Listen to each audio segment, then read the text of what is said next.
Vamos começar aqui, perguntas e respostas. Caio, Fábio, vamos lá. Ô Caio, boa tarde. O que na nossa prática diária poderia ser chamado de obra da carne sem o puritanismo dos religiosos? Obra da carne? Bom, além daquilo que você lê em Gálatas, capítulo 5, e é só ler Gálatas, capítulo 5, que você vai aprender de maneira explícita, não tem nenhuma sutileza, é chocante, é na cara, é tipo um soco no meio do nariz. Não dá para o cara chegar e dizer, não vi, não senti, não aconteceu nada. Mentira. Gálatas 5, leia comigo. Olha só. Porque a carne milita contra o Espírito Santo. E o Espírito de Deus em nós milita contra a carne.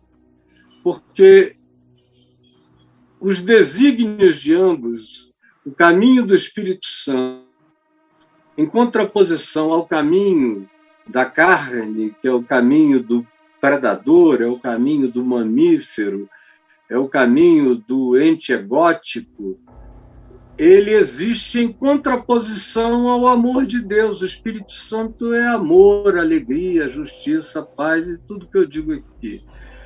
Mas, se sois guiados pelo Espírito, então vocês estão livres da lei, porque quem anda no Espírito Santo anda em favor daquilo que não transgride, não maltrata o próximo. Isso acontece com quem anda no Evangelho. Ora, as obras da carne, preste atenção agora, as obras da carne são conhecidas. São conhecidas, e você conhecia muito bem, independentemente do puritanismo. São prostituição, que é... Eu não estou nem falando da prostituta. Quando Paulo fala de prostituição, ou quando Jesus fala de prostituição, o que a gente precisa aprender é que a última pessoa sobre a qual ele está falando é acerca da prostituta, que ou se entrega sexualmente, se vende ou não come, ou passa fome, especialmente na antiguidade. A gente está lendo aqui um livro do 1º século. Não é deste mundo. Ninguém tinha direito a nada. Cada qual estava por si. E se não tivesse pai, mãe e família, ou, sendo mulher, não tivesse marido, ou tivesse sido rejeitada pelo marido, ela estava na Rua da Amargura. Ou se casava com outro homem e era chamada de adúltera pelos demais membros da sociedade, especialmente os religiosos, ou então ela tinha que prover para si mesma como prostituta. E prostituta, a última coisa que uma prostituta pensa é em sexo. Prostituta não goza.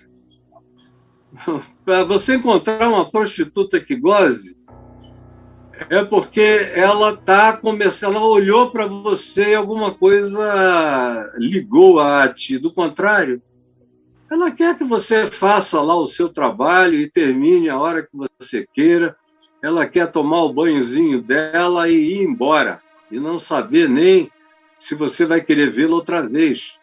Ela é a que menos se prostituiu, é a prostituta.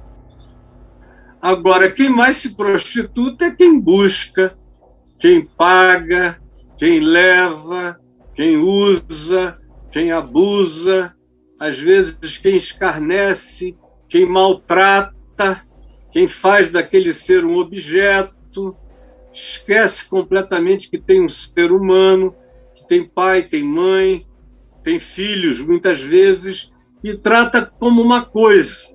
Essa é a principal obra da carne na prostituição. Foi por isso que Jesus disse aos fariseus, aos saduceus, aos principais religiosos de seus dias, que muitas meretrizes, muitas prostitutas, os precediam no reino dos céus.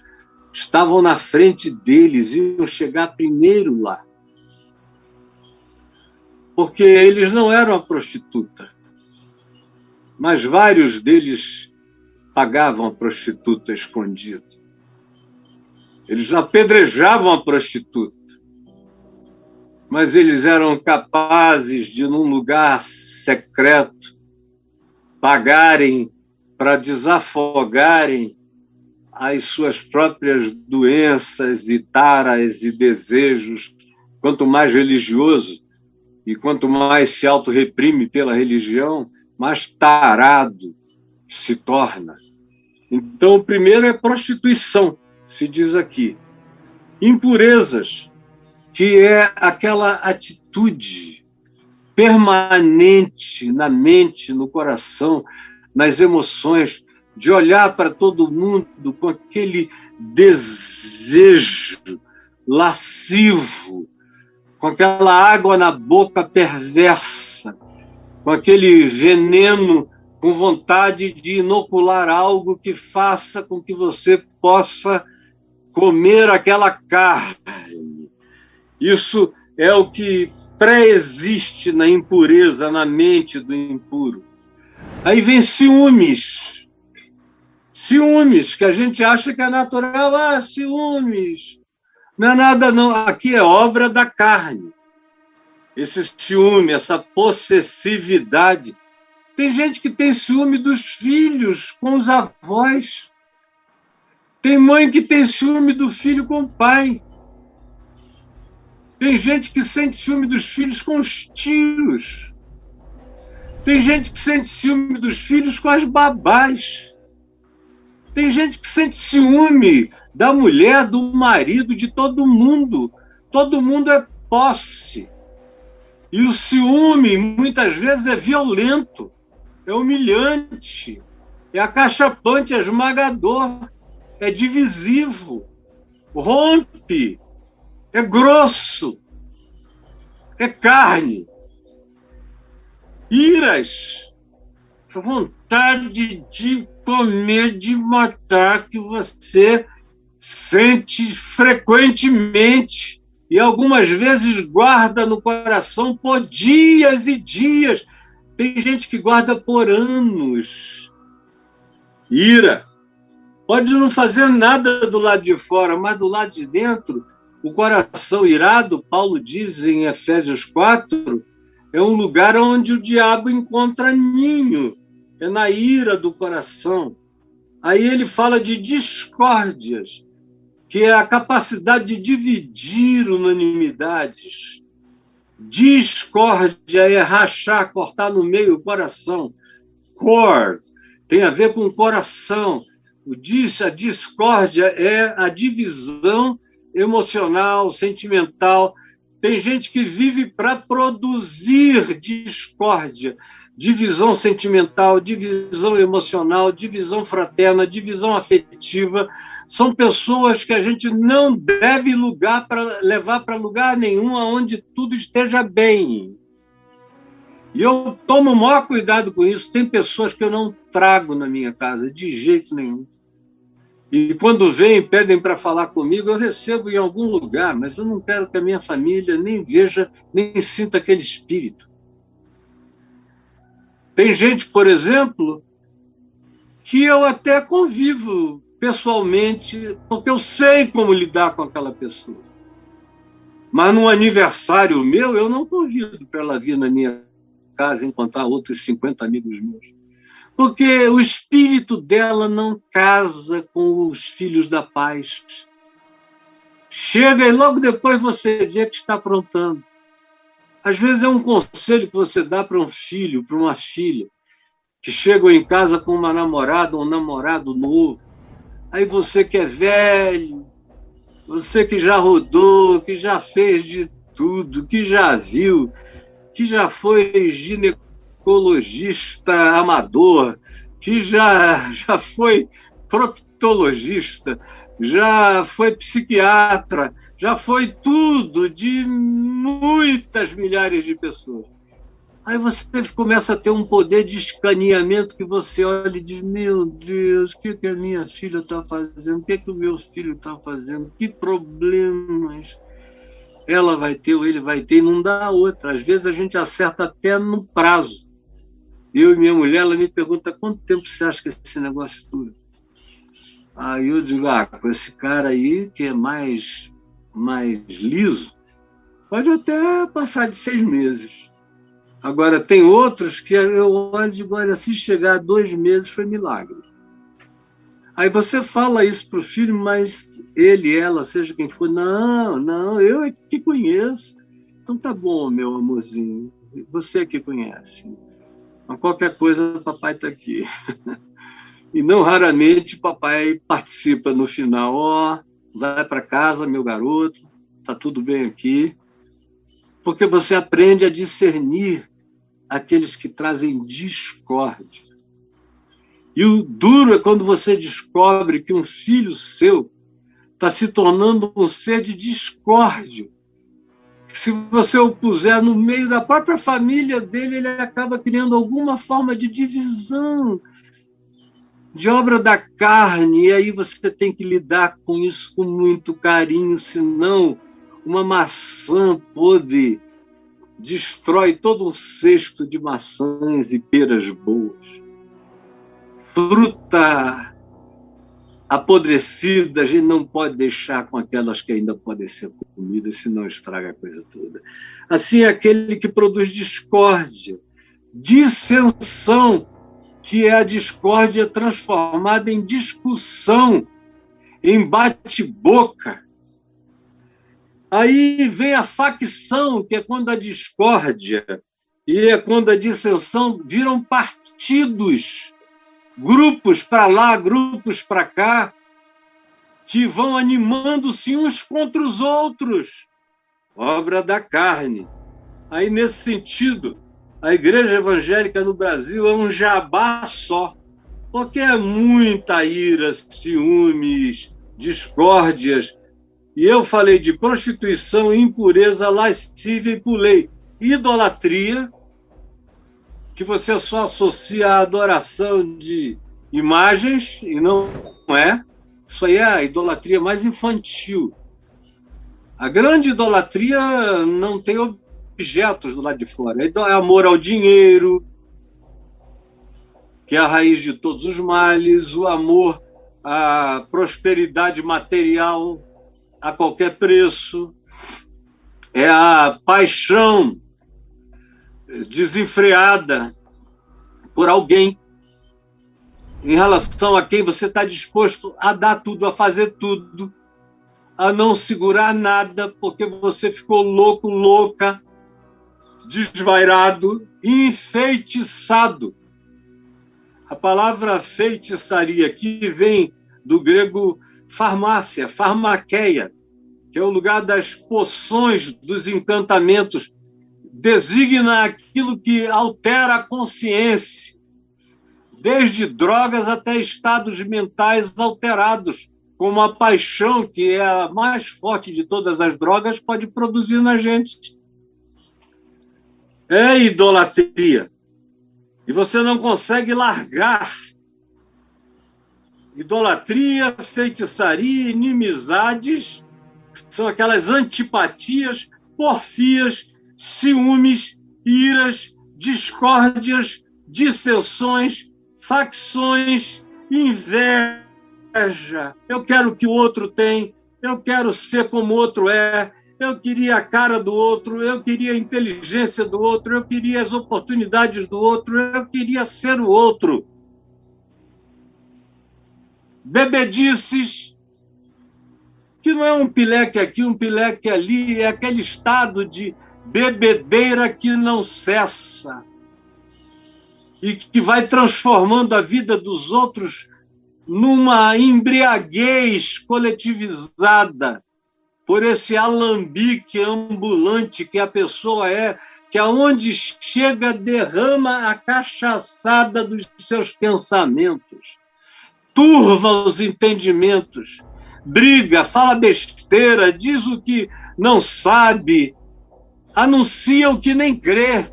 provoca os outros o tempo todo. Bebedices fazem isso e adoecem a família, que se torna codependente do embriagado, do bêbado, e mata a vida dessa pessoa que se entrega a isso. É obra da carne. Tanto quanto a glutonaria, aquela avidez, não é só por comida. No passado, era aquela história da comida dos romanos, que comiam. Quando não aguentavam mais, iam lá na sala, no room, chamado vomitório, e aí enfiavam o dedo na garganta, vomitavam tudo, para voltar e comer tudo outra vez. Havia quase que um concurso para ver quem comia mais, vomitando mais. Era esse nojo que era chamado de glutonaria. Mas, na mentalidade apostólica, glutonaria é todo tipo de abuso que cultua o físico como o prazer em relação ao qual a gente precisa se intoxicar. É a falta de controle total sobre aquilo que a gente ingere, sobre aquilo que a gente gosta, sobre aquilo que a gente bebe, sobre aquilo que a gente come, ou sobre aquilo que a gente hedonicamente também aproveita e não consegue parar. Glutonaria. E coisas semelhantes a estas, a respeito das quais eu vos declaro, como outrora vos preveni, que não herdarão o reino de Deus os que tais coisas praticam. A ênfase está no praticam. Não é em quem aconteceu isso, o cara cometeu um erro, saiu com uma prostituta, adulterou uma vez e caiu em si, largou tudo, se encheu de ira, se arrependeu e luta contra isso. Não se está falando da dificuldade no enfrentamento, no tropeço. Essas coisas visitam a experiência humana com regularidade. Se está falando a esse direito, a essa permissão, essa autopermissão de viver isso, como se fosse um direito seu virar esse diabo, porque isso aqui é a descrição de um demônio, de um caráter de um demônio. E tem gente que vive a vida de um demônio, não é nem a vida de um leão, nem de um rinoceronte, nem de um hipopótamo, que tem limites, nem de um jacaré que come, é capaz de hibernar meses, sem perturbar ninguém. Esse aqui é insaciável. Essas obras da carne não cessam. E o indivíduo salta de uma para outra. Obviamente que tem gente que comete tudo, e tem gente que comete algumas coisas. Tem gente que é escravo de uma delas, mas é o bastante para ir destruindo a vida da pessoa. Agora, para os puritanos, tudo é obra da carne. Para os puritanos, até se você não deixar uma barba estilo Amish, você não está devidamente consagrado. Se você não aceitar a doutrina mais radical do puritanismo protestante americano, ou se você não aceitar dos Quakers, dos Amishes, dos Menonitas, dos grupos mais radicais, e não viver daquele jeito, você está na carne.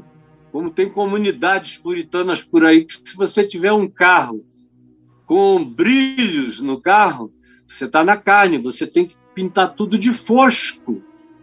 E tem comunidades Amishes que até a roda do cavalo não pode ter, da carroça não pode ter nada brilhoso, tem que ser tudo fosco, porque qualquer brilho é obra da carne, qualquer brinco. Um anel como esse aqui é de um cara carnal, de acordo com o que eles dizem.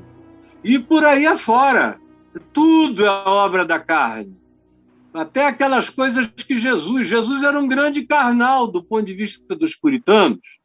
Eles só não têm coragem de dizer isso porque é Jesus, mas Jesus é tudo quanto um puritano recrimina. Jesus come com aqueles que os puritanos não comem, ri com quem os puritanos não se ajuntam, tem prazer na vida de gente que os puritanos odeiam, convive com gente que os puritanos já designaram para o inferno, procura aqueles que são os piores da sociedade, os puritanos acham que eles já têm o castigo que merecem. Então, Jesus, que comia de tudo, que bebia de tudo, que abraçava todos, é o antipuritano. Antipuritano. E nenhum puritano aguenta ver um ser humano vivendo a liberdade de Jesus. Não aguentam. Não aguentam. Eles vão dizer que Jesus é carnal.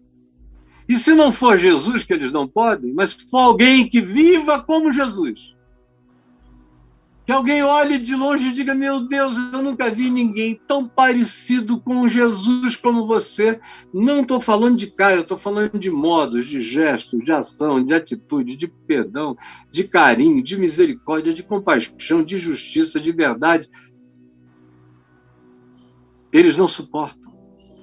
Porque serão virtudes carreadas na direção das pessoas que eles não querem bem e abominam.